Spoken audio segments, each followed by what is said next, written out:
Welcome to join the conversation. Today is the 14th of July, 2026, and it's a beautiful day. It's a beautiful Tuesday. Wherever I am, it's a bit warm. I know Gauteng and the rest of the country is a bit cold, but I'm warm.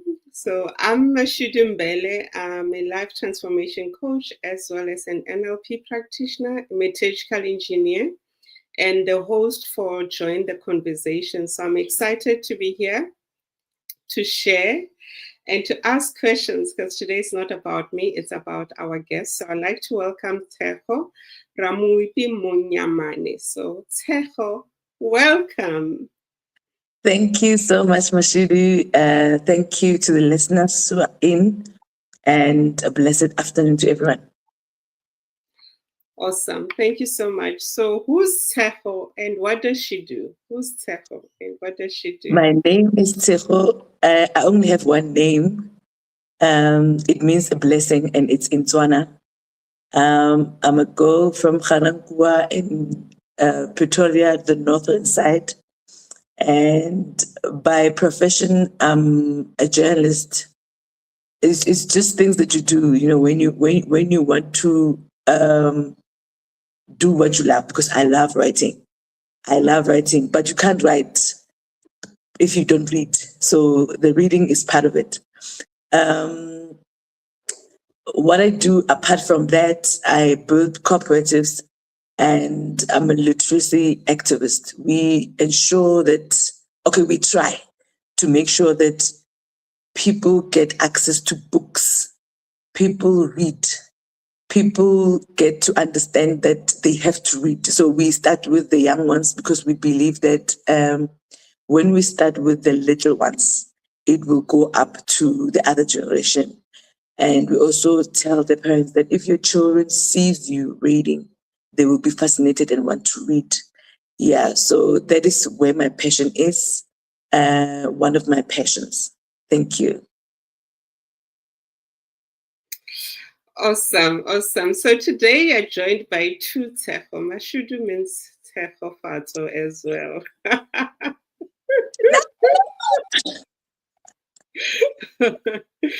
Yes. Yeah. Wow. So Yeah, no. I think, yes. So I was just saying to those who are listening today, we've got the journalist who take notes, and she's not taking notes. We are giving her fire. She needs to answer to us today. What a beautiful way. Yes. And to those who will be joining us later, listening to this as a recording, just type replay. And if you've got any questions for our guests, do send us as well. And she's going to leave her details, so don't miss out on that, on how you reach out, because she's doing amazing projects, but I won't tell you about them. She'll tell you.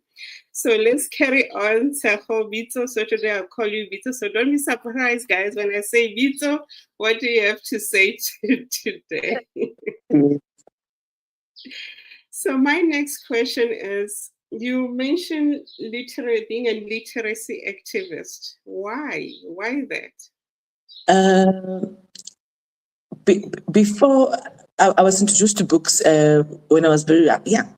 And at the time in schools, they used to take care of children, like making sure that children learn, whether it was Bantu education or whatever you want to call it, but we had the opportunity to learn, and we were taught from a young age why you need to read books that are not part of your curriculum, something outside of school. So as time went on, things changed, and I was reading some article and I cried.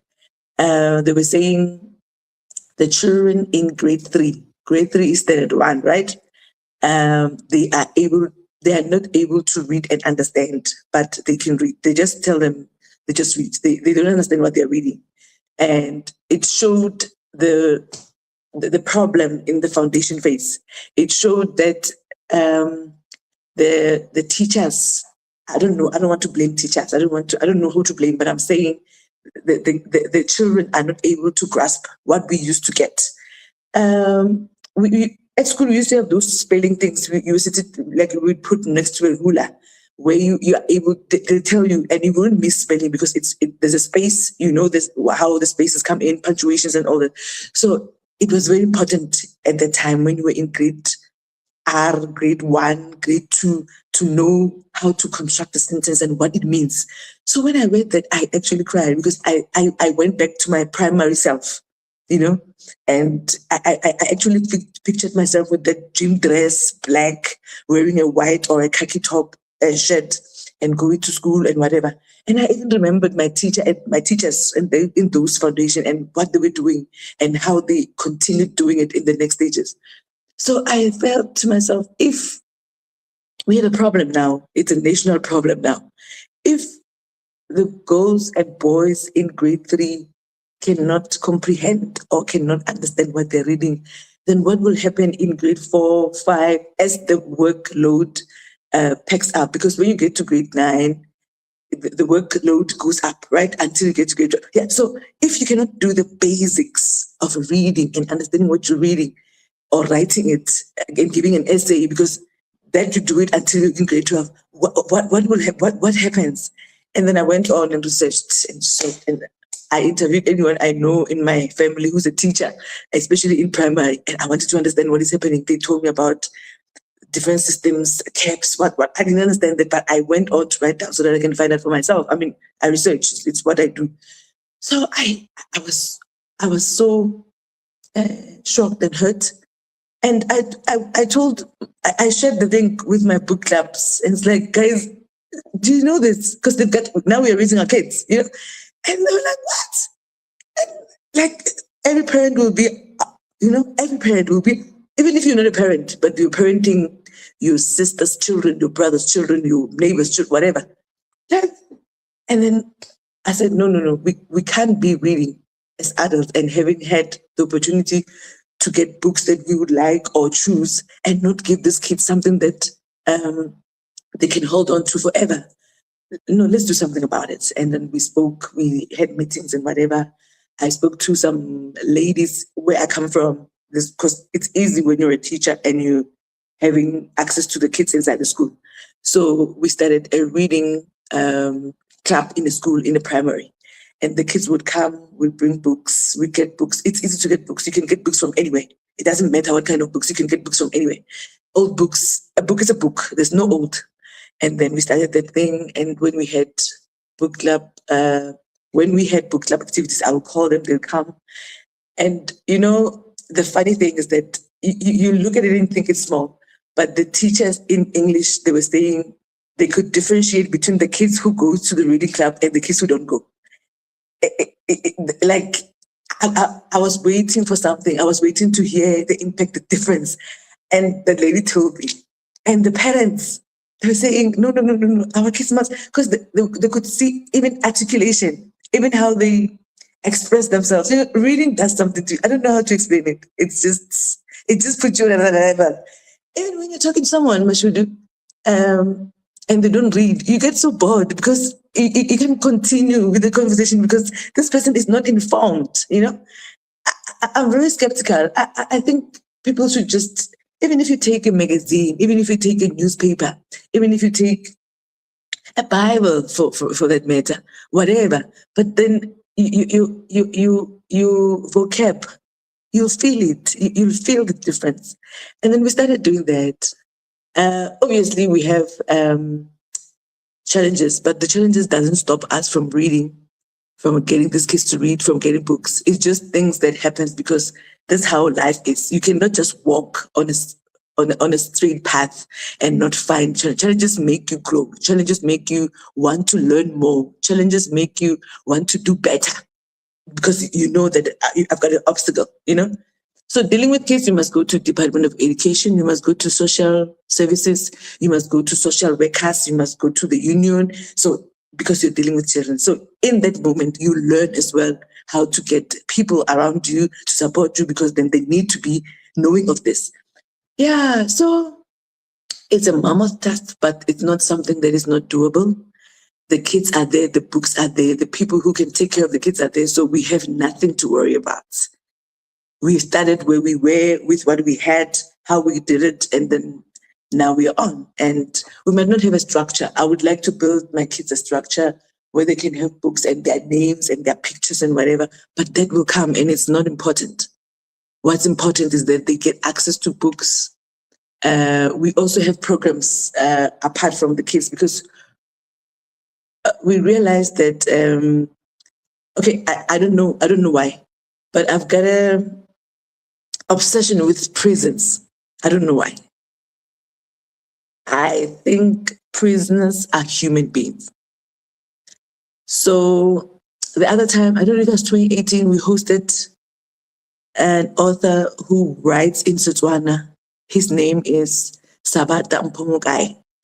So 𝗲cie is also a lecturer at 𝗖cie in Kimberley. And then what he told us was that I do work with the prisoners in Kimberley. And then those people, they read like their life depends on it. And I was like, what? And then it's like, what is it? And it's just like there's two prisons, females and males. And then she said their library is so small that they have read the books that are there 5 or 6 times because they don't have material. And I was like, what? And then I was like, okay, no, it's fine. We're going to pack the books and set. So they also write, because there's no way you can read and not write. Even if you don't write your book, you write something because you know there's something that says right. Yeah. So we got books, we got partners, we got other books, spaces, and they gave us books, and we packed them and we sent them to Kimberley, so that the prisoners can have different material because they read. So somebody says they also write manuscripts because they want to publish their own books. And it's like, wow. Yeah, so it's not only the kids. The prison, yes, you might have done crime, whatever, but now you're doing your time. So we cannot really throw you away. My grandma used to say, you can't moto alatri,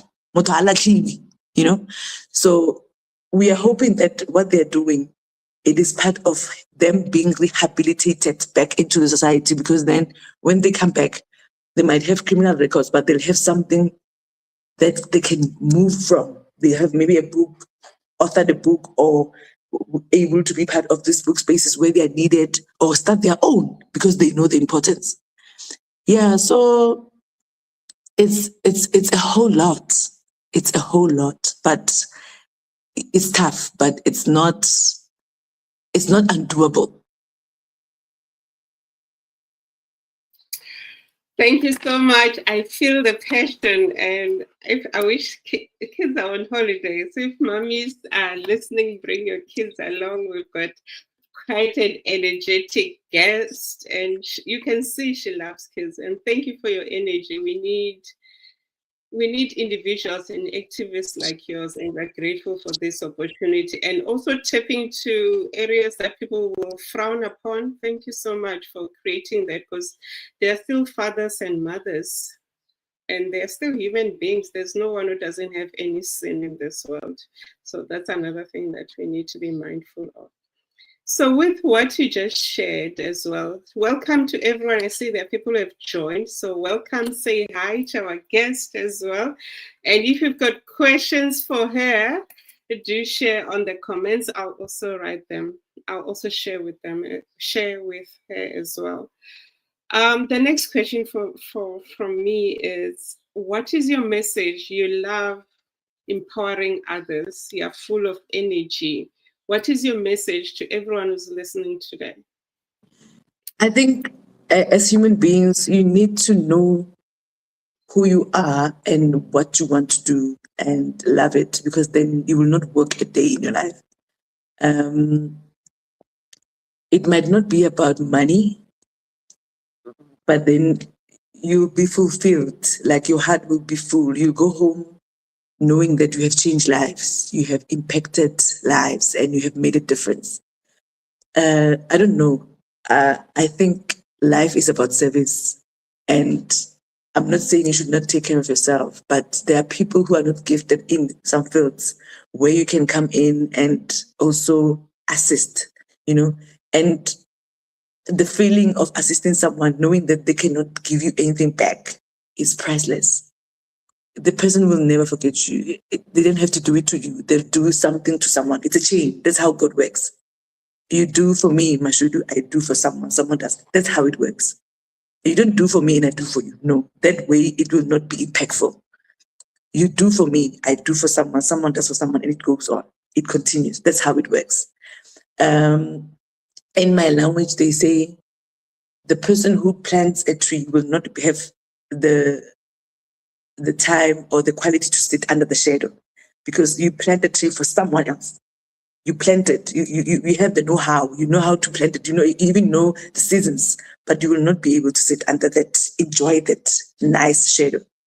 That's how life is, and that's how God works. We can debate about God. It's a whole different thing. But if you don't think He exists, just look around you. Just look around you. Just look. Just who makes these things happen? Just look around you.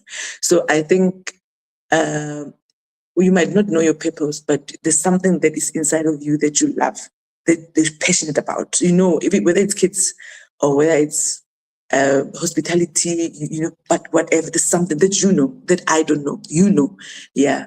And my message to people is that you are important. There's nobody like you. There's no one who can be you. They can try to emulate you, but there's no one who can be you. So take that thing and run with it. It's you. It's inside of you. So you cannot take anyone else, because everybody's taken. Just be yourself, and you see how your gifts can come together, because everybody has that gift. Some have more than one. So your purpose and your duty is to find out how you can get them together to work for yourself, so you can be that person to other people. Thank you. That's amazing. So I'm going to put you in a corner. How did you find your purpose? I know you're a journalist, you're an activist. How did you find that? What did you find that?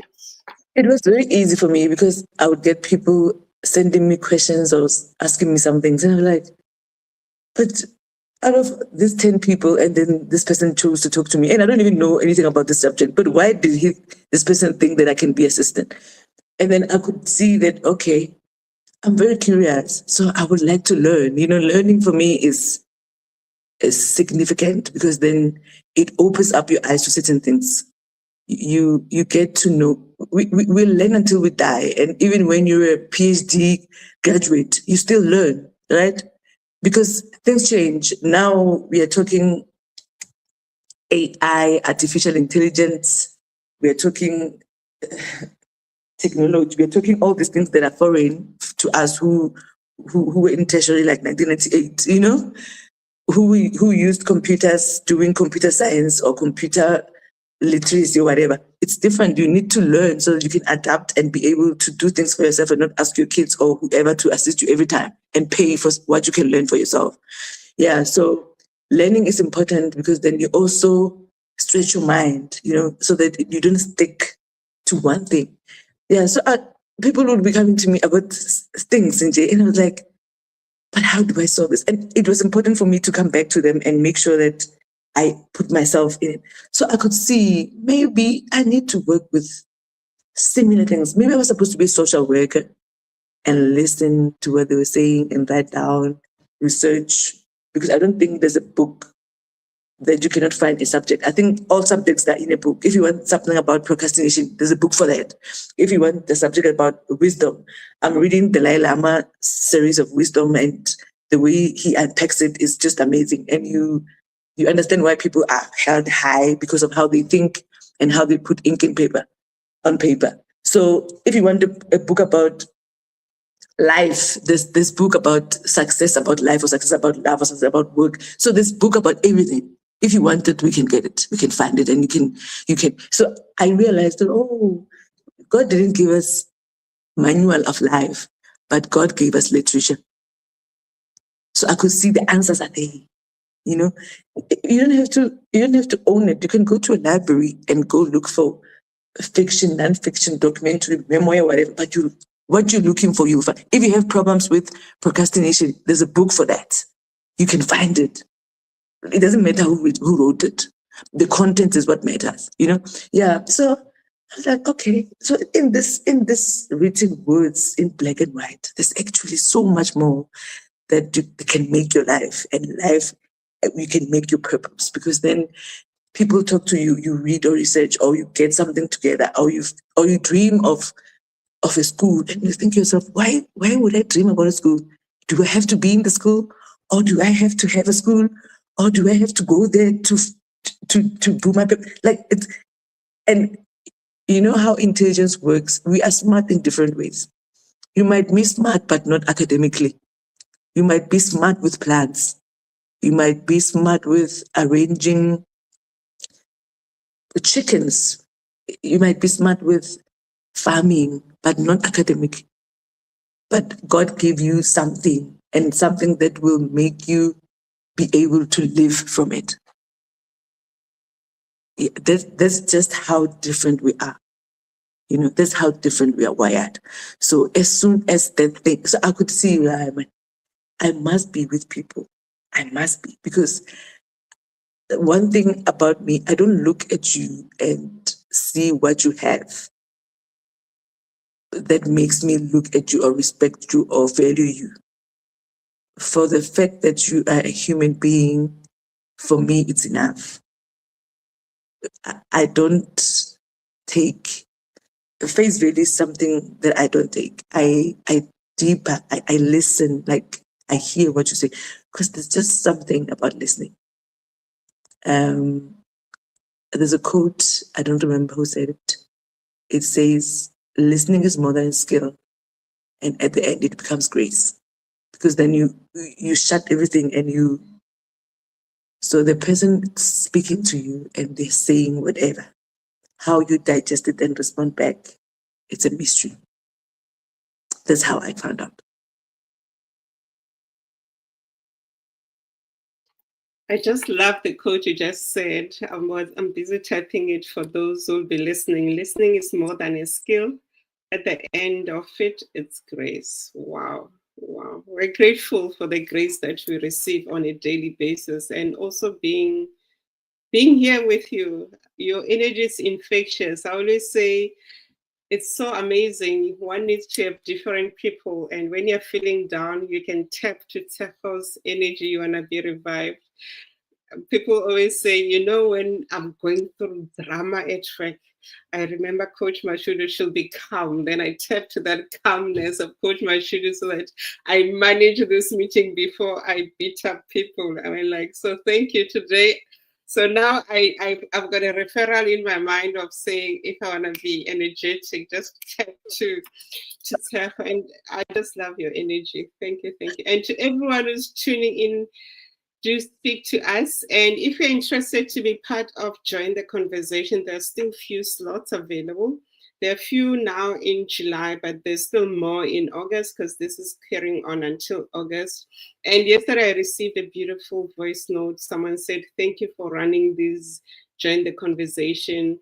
Your guests are uplifting us, and they are so grateful. So you being here, it's not a mistake. You might feel like, did I say too much? No, everyone has got their own tribe. There's a tribe that you are connecting with, and there's no competition. And that is why when it comes to women empowerment, I'm so passionate about that as well.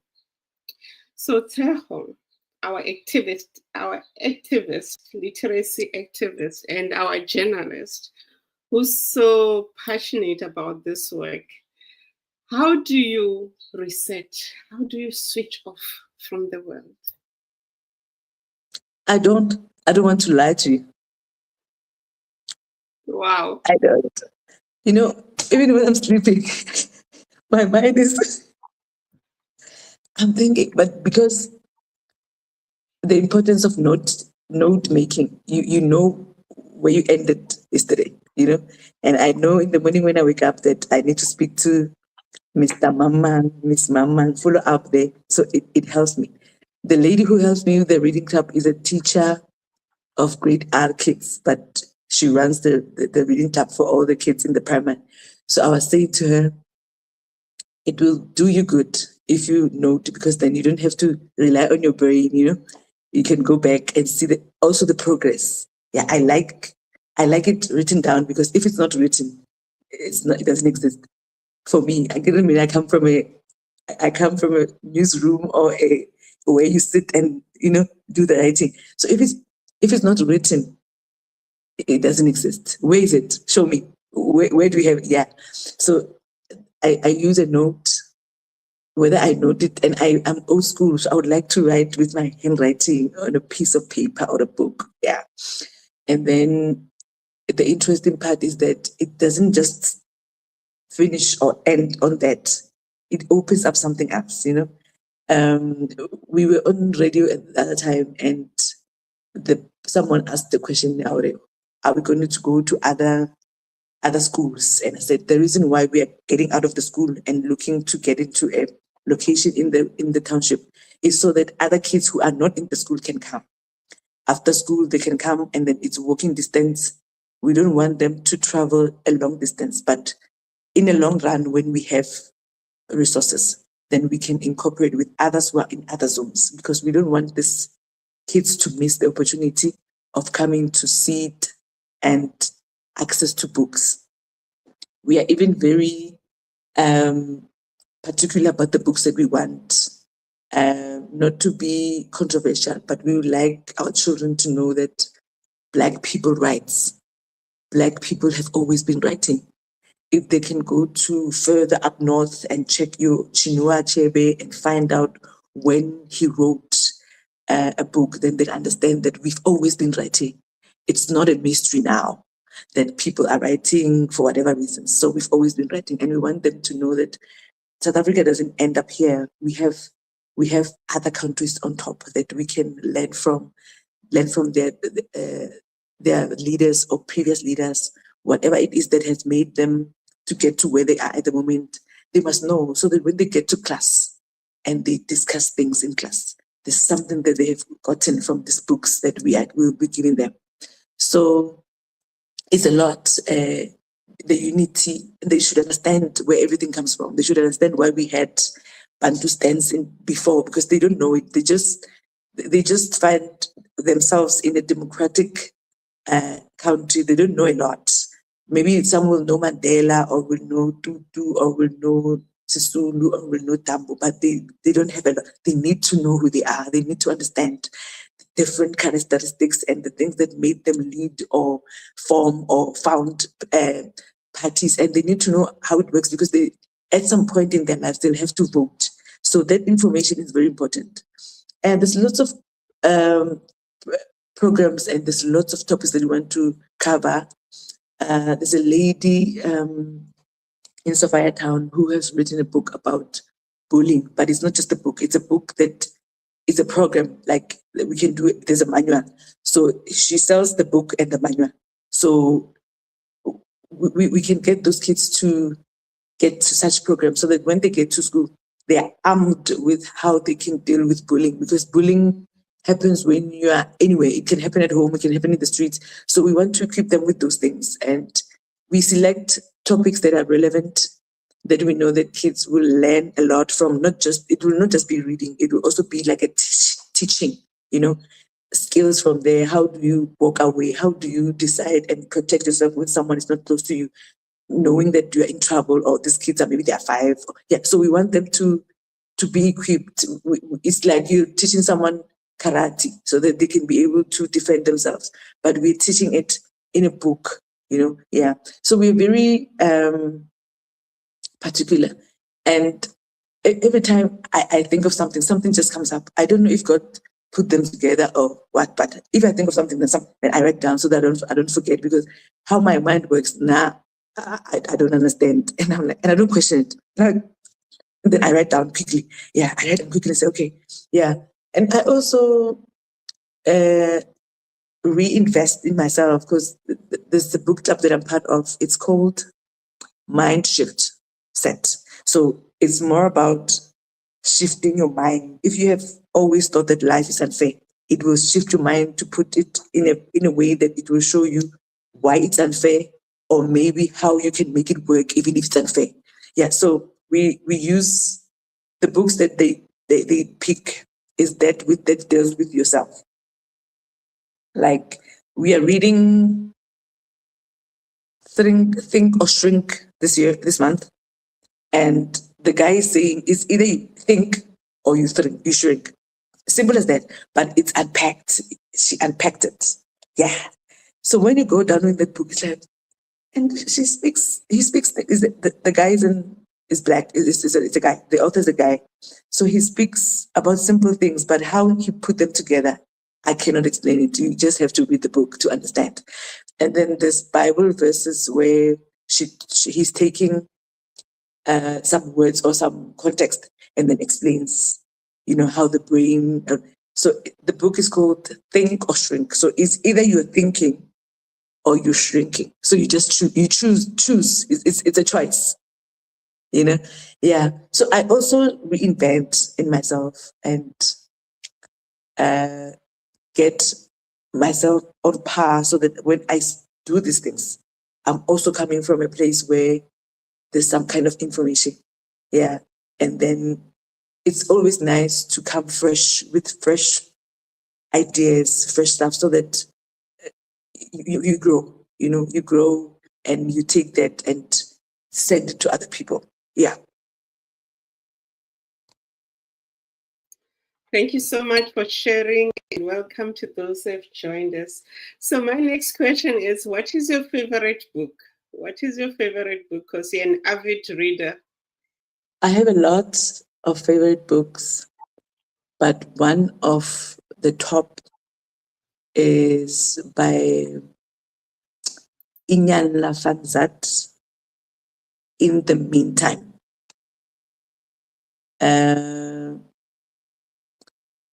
A book for men, women, children, adults, elderly. A book for people who don't like to read much because it will capture you. It speaks about the dirt on top of your fridge. And then when you unpack it, you understand what it means.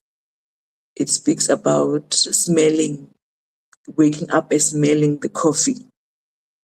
Yeah. I used to follow 𝗖anye when she was a guest on Oprah Winfrey. That's how I got to know that she's an author. And then I went on to look for her books.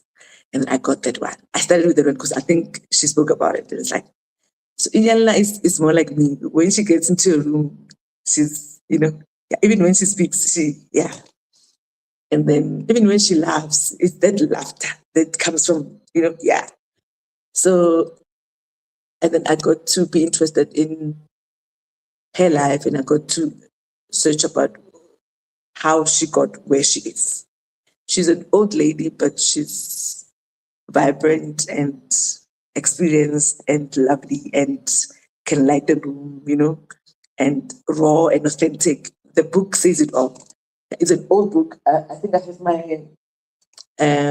my original copy, the one that I bought years ago, because I've always held it. It's like my Bible. When I feel like I want to refresh on something, I know that there's something that I get from that. Yeah, there's lots of books that I love because of context and because of how the author tried to drive a point, or how an author tried to teach you about something. I love memoirs because they teach you about a person and how they grew up and what made them stand up from everyone else. What made there's nothing important like the foundation you get from home, especially from homes that have your uncles, your brothers, so there's lots of characters, and you take what you like from each, and you make yourself, you emulate and say, I want to be like my uncle because she reads newspapers, and then or she writes. So there's things that you take. So there's nothing like that foundation from home, the music that they play, because it sits on you. You play it as well, and your kids will play it. So it's a generation thing. Because if I'm listening to Motown 20% or 100% of my life, the kids that I'm raising will know the songs, and they will love them somehow. Yeah. So I also get it from somewhere. So it's the generational thing. Books are different because of how they are laid. Some people write perfectly, like you want to eat it. You want to eat it so that you don't get separated from it. Viola wrote in Momoya is painful, but it's beautiful. You cry reading how the abuse in the homes, and she's saying, I'm not this person only. I come from somewhere. My mother used to be beaten and we'd be running in the streets with my sisters when we were young. So you get to see that even if that was the situation, it's not only meant for you, it happened to other people. And they were brave enough to come out and say, this is what happened to me. I'm owning it. And I rose from that, I rose from that difficult and shameful. Do you know how it is to talk about yourself and say that I used to wet myself? Do you understand? Say it in public. No one can use it against you because you said it yourself. And you're saying, I used to wet myself because of, and it took me some time. I had to go to the hospital to be sorted because then I was wetting myself because of this. And then I've grown and I've learned and I have matured. And that's why I'm able to tell people that this is what happened to me. They don't know. It's my little secret, but I'm telling you. Yeah. And there was a book that touched me when I was 16. It was a book about Magic Johnson, Evan Magic Johnson. He was a basketball player, star. So magic, the word magic it's a nickname, sport nickname, because he was very tall and he would just do magic with the ball. Yeah, so it's Irvin Magic Johnson, and how his father believed in him and believed in his talent and took it and nurtured it. And then that's how we know him now as the star, So it shows also the importance of parents seeing you when you are young and believing that you can be something. Your parents' impact in your life. Yeah, his father taking his time out from work, doing truck loads and whatever, tired, but coming home and saying, let's go and practice. That selflessness of a parent saying, I will help you because I see that you love this. And, your father becomes your star because you can't wait to be a father like him so that you can do for your kids the same things. Yeah. I think it's called My Life. Yeah, it's about his life, home, work, and how he got to basketball. And he also speaks of his teammates. In the team, we can be 10. That's why we have different positions. Yeah, he speaks of the characters and the positions of the teammates and why they were so long winning, because they had a winning team and different characters. And yeah, even when I see some name, I remember that book because I remember Magic spoke about this guy. It's just, I read it when I was 16 and it's just very close to me. I'm seeing it even now because I only look at it every time I came into my study, So Magic is not praising himself. Magic is praising the people that were part of his team with him. And he's explaining their skills, inside and outside of the court. There was this guy that he's talking about, Abdullah, and he's saying Abdullah was a Muslim, and that's how he learned how Muslims work. He would talk about Abdullah's respect, how he would take things, if something's happening, how he would react. And all of them would sit and wait for Abdullah's reaction because they knew he would have a way to unpack it and do it well.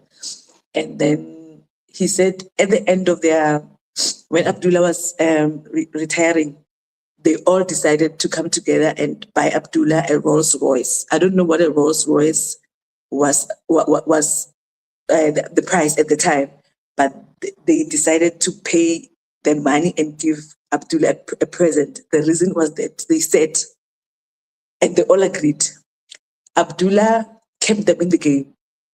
Abdullah kept them in the game. So if it wasn't for Abdullah, maybe they would have long left.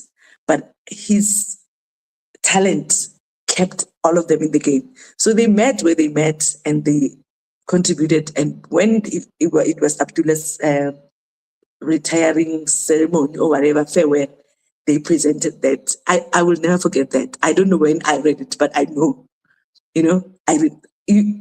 so you see how this thing works. It's like you do something and you don't know how you're impacting someone. And everybody feels the same, or they talk about it like, but this guy, there's something about this. Yeah. So when he was not just surprised, he was blown away because he didn't even know about, yeah. So in every book, most of the books that I love, there's something that I carry in my life, and I always pick because it's just inside of me. I can read the book again just to make myself feel like a 16-year-old again, because I read it when I was 16. Yeah, but I know I'll just could tell her, because I remember, there's painful parts, because there's parts where he explains how he got an HIV, and then had his wife being caught up in the things that, so he's being authentic as well and saying that, sometimes you make a mistake and it's something that you cannot reverse. But then you have support, you have your wife, and your wife understands or whatever. Yeah, and he says it nicely, but the one thing that he said that I loved, in that he says to his wife, Cookie, the wife's name is Cookie, and he says, Cookie, you are right. I should have married you earlier. I think it is more, maybe they dated for some time and then but then there was no one that he felt would understand or maybe would have taken this whole situation the way Cookie did. And he said, no, Cookie, I think you're right. I could have married you earlier. Yeah, so it's a beautiful story. That's a beautiful story, and I like how you relate all the lessons and you still remember from all these books. So this is what reading does, guys, because even when you're going to high school or you're going to tertiary, if you don't know how to read, you cannot converse. It affects you because most of the subjects are written as well in English, so it's quite important. So thank you so much to you, Tshego, and to those who are listening.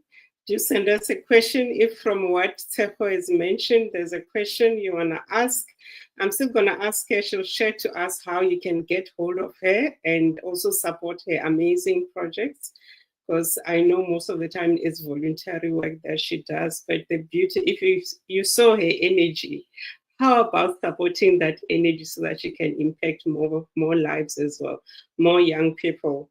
So that when we are angels, we can just see that impact and we smile wherever we are. So Tshego, how do people get hold of you in terms of your project? My number, I have my number is easier because it's quicker on WhatsApp to text, even if I don't respond immediately, but it's written. I'll come back and respond. My number is 082 8468 170 082 8468 170. I'm on Facebook, Tshego Ramoupi Monyamane. That's my social media handle, Tshego Ramoupi Monyamane. Thank you. Great. Are there any projects you're working on for Mandela Day that you need support with? Yes, we are cleaning a place in Ga-Rankuwa on Saturday. It's just opposite the hospice. So we want to collaborate on the two.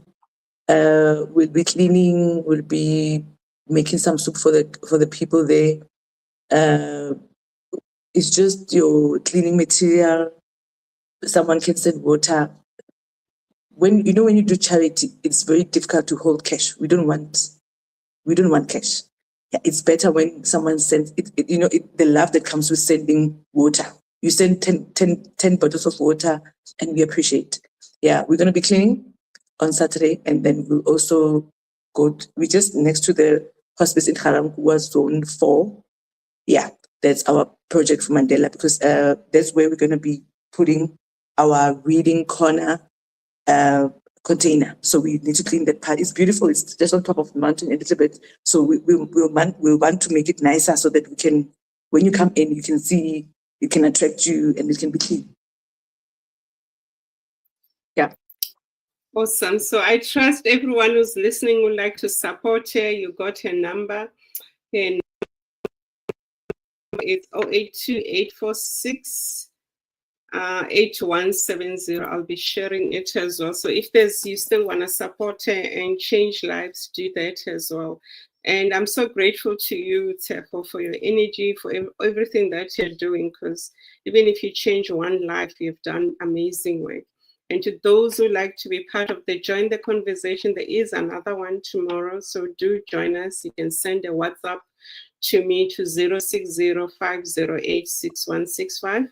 And also, if you yourself, you say you need a coach, you're feeling stuck, you're lost, you can send a message to me. Also, I've got a Healing the Mother Wound retreat, which is happening in August. There's one in Medelsdrift, another one in Mpumalanga, and the last one in KZN, because the mother wound is something that all of us, we suffer from. When you have had a mother who was there but not emotionally there, that impacts you as well. I liked how the Magic Johnson's story, because the father being present, he was healing the father wound, basically. That is what he was doing. Because what is the mother wound? Is when a parent, your mother, wasn't there. And for us women, and men also have it, but for us women, it's deep. It's deeper, and it comes in different layers: societal, physical, emotional. So this is a place to unpack in a safe environment and to connect with like-minded women. And you'll also realize, as well as you listen to other stories, you're not alone, and you create a community.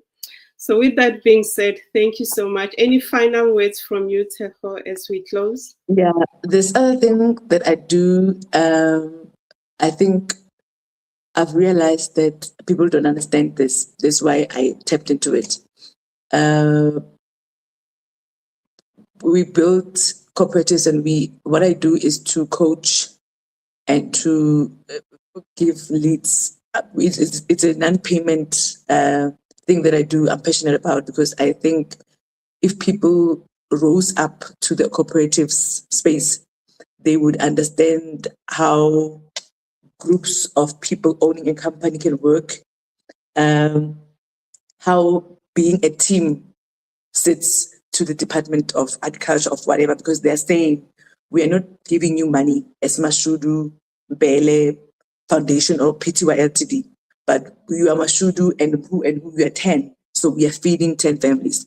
So if there's anyone, it doesn't have to be males or females, anyone who would like to step into the space, please reach out, and I will also give you stuff to read on and get your people and get the projects.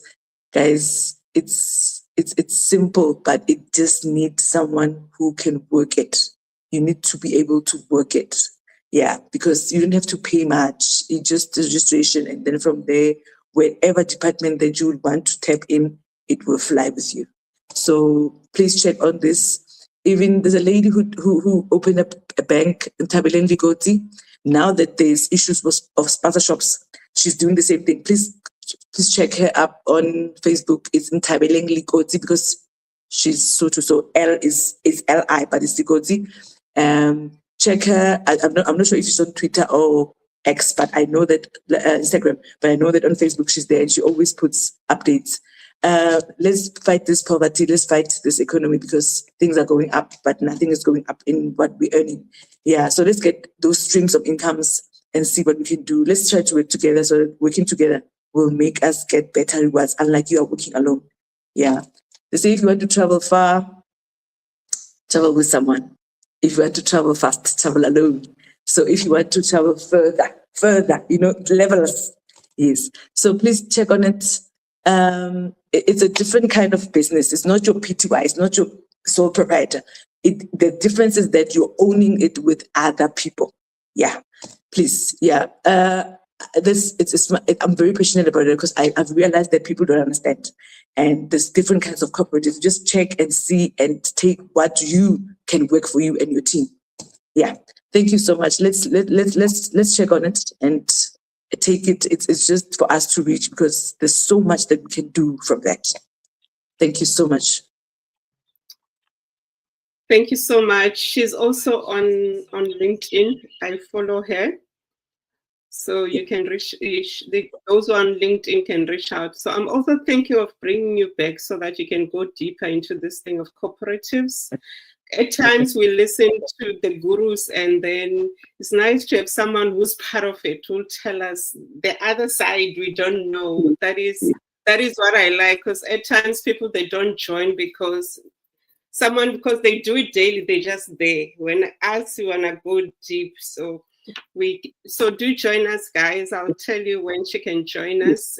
That will be in August. We'll check her schedule, then we can talk more about cooperatives, because that's an opportunity of making income so that you are independent. Because when you've got your own income, it gives you your dignity as well. It gives you your dignity back as well, and you feel like you belong and you add value as well. So with that being said, thank you so much to everyone who has tuned in, to those who will be listening as a recording, type, replay, and ask us question. If there's a question, I'll make sure she comes back and respond to it as well. And do tap into her energy, her hype. She's so vibrant and beautiful. It's like another mix. Mashudu is calm, she's vibrant. So always remember those two scenarios. So it just shows you about life. There's always the dark and there's always the light. We go through that in life, and when they are together, they create a beautiful thing. So wherever you are, you might be going through the most at the moment, but just know that is just the season, because we all face the summer, the autumn, and the winter, spring. Don't look at Mashudu's autumn and you say, no, whilst you're in your winter, know who you are. That is why she mentioned as well. Know who you are, and who you are, it's within. You just have to be silent, and then you tap to yourself. I'm Mashudu Mbele, the Life Transformation Coach. Have a lovely day. Bye-bye. Thank you. Bye-bye. Blessed afternoon. Thank you so much. Appreciate you. Thanks, Mashudu. Thanks for the opportunity. Thank you so much.